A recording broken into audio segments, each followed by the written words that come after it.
बिस्मिल्लाहिर्रहमानिर्रहीम।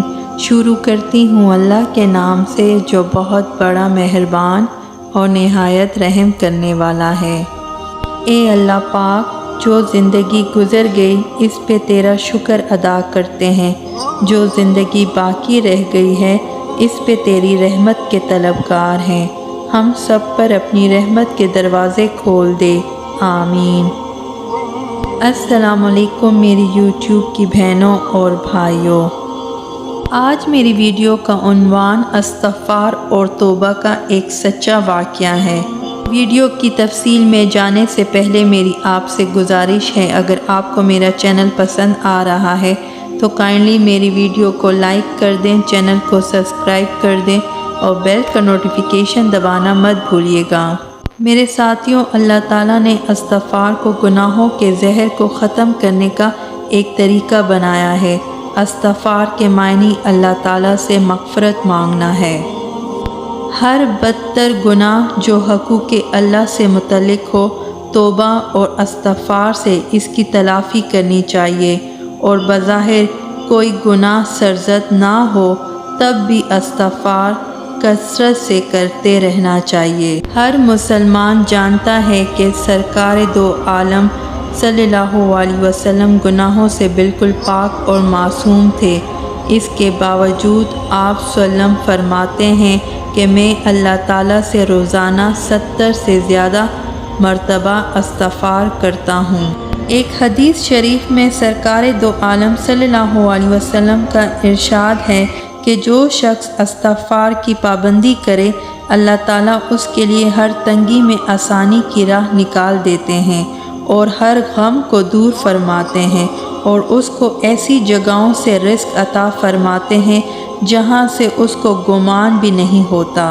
मेरे साथियों, अल्लाह ताला सारे गुनाहों के माफ़ फरमाने वाले हैं और अपने बंदे से बहुत मोहब्बत करने वाले हैं। और जब बंदा अपने गुनाहों का इतराफ़ करते हुए अल्लाह ताला के सामने अपनी बेबसी आजिज़ी का इज़हार करता है और ख़ुद को मोहताज समझकर रब्बे ज़ुल जलाल की अज़मत और बड़ाई, उसकी हम्द व सना करते हुए बेकरारी के साथ अपने रब के सामने माफ़ी का तलबगार बनता है, तो इस यकीन के साथ कि उसका रब उसकी पुकार को सुन रहा है और उसका रब उसको माफ़ करने पर कादिर है, तो रब्बे ज़ुल जलाल की रहमतें और बरकतें इस बंदे को अपने घेरे में ले लेती हैं और इसको गुनाहों से ऐसा पाक साफ़ कर देती हैं कि गोया कभी गुनाह किया ही नहीं है और बंदा गुनाहों से ऐसे पाक साफ़ हो जाता है कि अभी अपने माँ के पेट से निकला हो। मेरे साथियों, इस्तग़फ़ार करने के बेशुमार फ़ायदे हैं। आज तौबा और इस्तग़फ़ार का एक सच्चा वाक़या बयान करती हूँ। वाक़या कुछ इस तरह है। हज़रत अबू ख़िज़्र रज़ी अल्लाह ताला अन्हो से रिवायत है कि रसूल करीम सल्लल्लाहु अलैहि वसल्लम ने बयान फरमाया है कि तुम में से पहले किसी उम्मत में से एक आदमी था जिसने अल्लाह के 99 बंदे कत्ल किए थे। फिर उसके दिल में नदामत और अपने अंजाम और आखिरत की फ़िक्र पैदा हुई, तो उसने लोगों से दरियाफ़्त किया कि इस इलाके में सबसे बड़ा आलिम कौन है, ताकि उससे जाकर मालूम करे कि इसकी बख्शिश की क्या सूरत हो सकती है। लोगों ने इसको एक राहिब बुज़ुर्ग दरवेशी के बारे में बताया।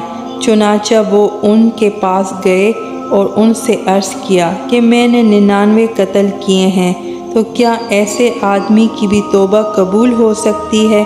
राहिब ने कहा, बिल्कुल नहीं। तो इसने राहिब को भी कत्ल कर डाला और अब वो 100 की गिनती पूरी कर चुका था, यानी 100 लोगों को कत्ल कर चुका है।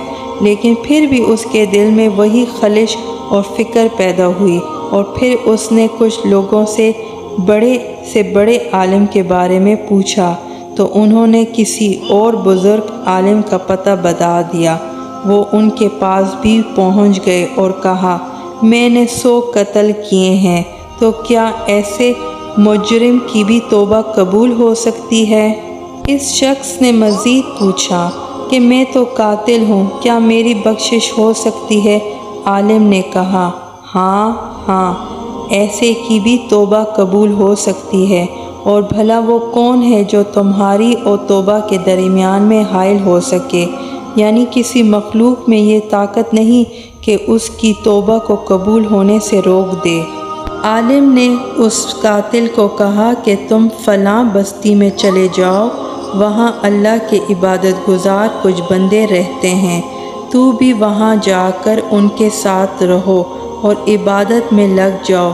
اس بستی پر اللہ کی رحمت برستی ہے، اور وہاں سے کبھی اپنی بستی میں واپس نہ آنا، وہ تیری بستی بڑی خراب بستی تھی۔ چنانچہ یہ قاتل اپنی بستی کو چھوڑ کر عالم کی بتائی ہوئی بستی کی طرف چل پڑا، یہاں تک کہ جب آدھا راستہ اس نے طے کر لیا تو اچانک اس کو موت آ گئی۔ اب اس کے بارے میں رحمت اور عذاب کے فرشتوں میں اختلاف ہوا۔ رحمت کے فرشتوں نے کہا یہ توبہ کر کے آیا ہے اور اس نے صدقے دل سے اپنا رخ اللہ کی طرف کر لیا ہے، اس لیے اب یہ شخص رحمت کا مستحق ہو چکا ہے۔ اور عذاب کے فرشتوں نے کہا کہ اس نے کبھی بھی کوئی نیک عمل نہیں کیا اور یہ سو قتل کر کے آیا ہے، اس لیے سخت عذاب کا مستحق ہے۔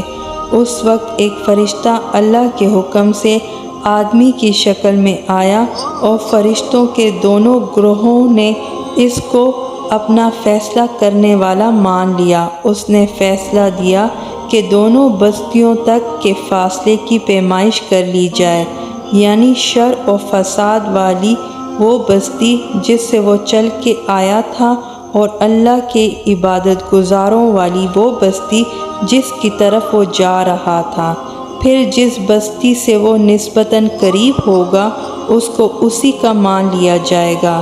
چنانچہ پیمائش کی گئی تو وہ نسبتاً اس بستی سے قریب پایا گیا جس کے ارادے سے وہ چل کر آیا تھا، تو رحمت کے فرشتوں نے اس کو اپنے حساب میں لے لیا۔ میرے یوٹیوب کے ساتھیوں، یہ ایک سچا واقعہ تھا کہ ایک شخص 100 قتل کرنے کے باوجود بھی اللہ کے سامنے توبہ استغفار کرنے لگا تو اللہ تعالیٰ نے اسے معاف کر دیا۔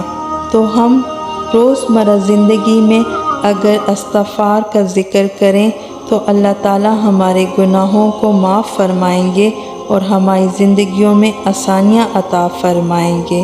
ہمیں چاہیے کہ ہر نماز کے بعد استغفار کی ایک تسبیح کا ذکر کیا کریں۔ جانے سے پہلے آئیں ہم سب مل کے دعا کریں کہ اللہ تعالیٰ ہماری زندگیوں میں آسانیاں عطا فرمائے اور ہماری مشکلات کو دور فرمائے۔ آمین۔